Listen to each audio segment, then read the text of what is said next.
It talks about Albert Einstein. Albert Einstein made a statement. He says that I'm not interested in the phenomenon or that phenomenon. Einstein had said earlier in his life, I want to know the thoughts of God. The rest are mere details. But as he lay there dying in the Princeton hospital, he must have understood that these were secrets that God was clearly keen to hang on to. You know what the secret is? Love. Love. Love.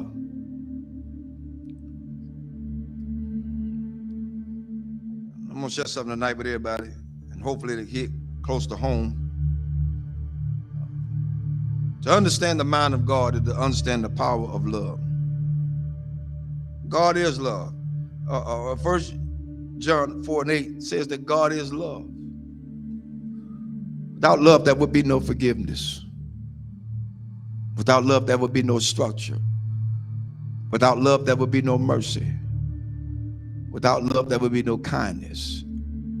Without love, everything else would go completely out the window. I learned this week. Took some people to let me know that I was still hurting. And I'm gonna let everybody know tonight. This is my reality. Not to slight anybody. A lot of things that I know I hadn't always done right, hadn't been right. But I had an incident this week to wake me up real good.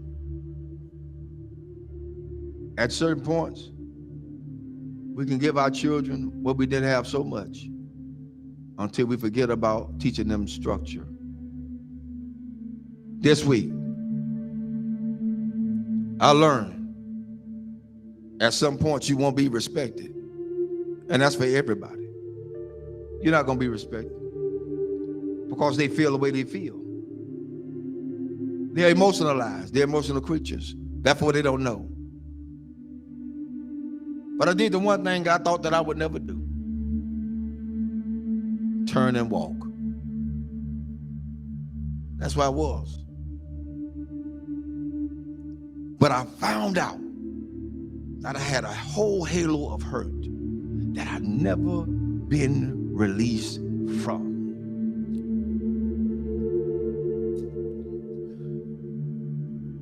My respect factor has never really been known because I never got it. Never got it. People say they respect you. Say they love you. Where is it? One of the things we got to realize is what we train our children to do, they're going to do it to the fullest extent.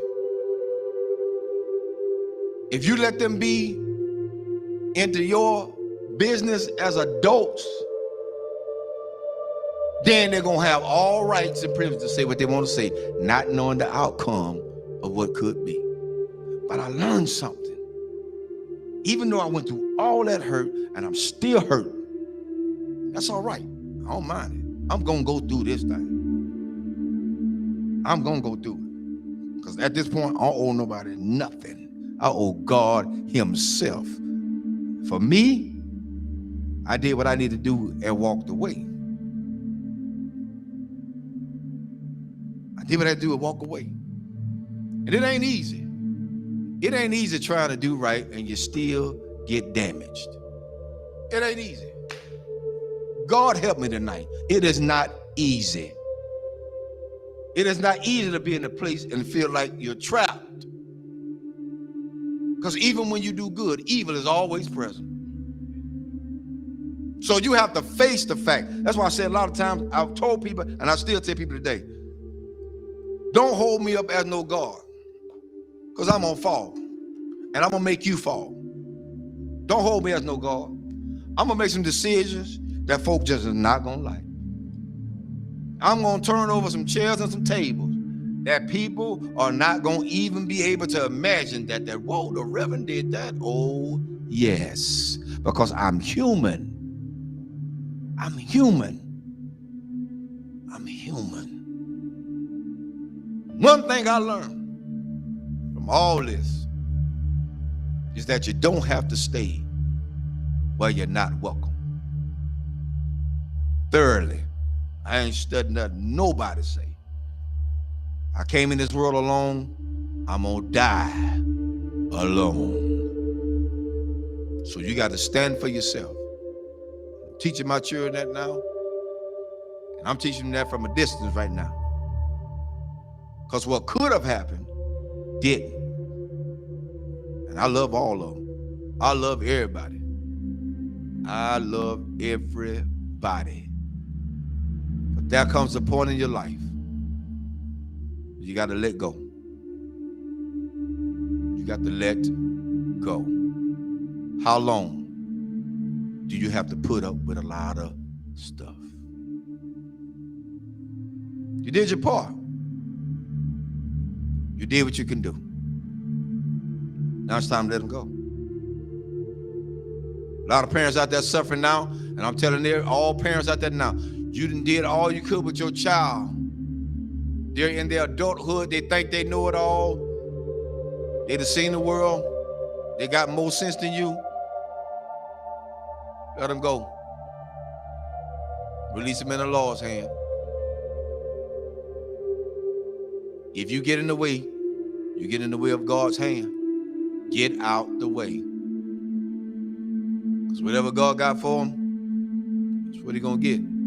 Well, that's how it is. Children shouldn't be involved in the parents' business. Amen. I'll say it again. Children should not be involved in their parents' business. Whatever go on between those two, that's their problem. Not the children.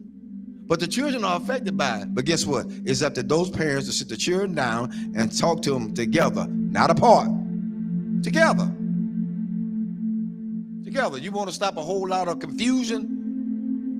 Talk about it together. You don't want to break down the communication? Talk about it together. At this point for me going forward, that's what we're going to do. And if they can't do that,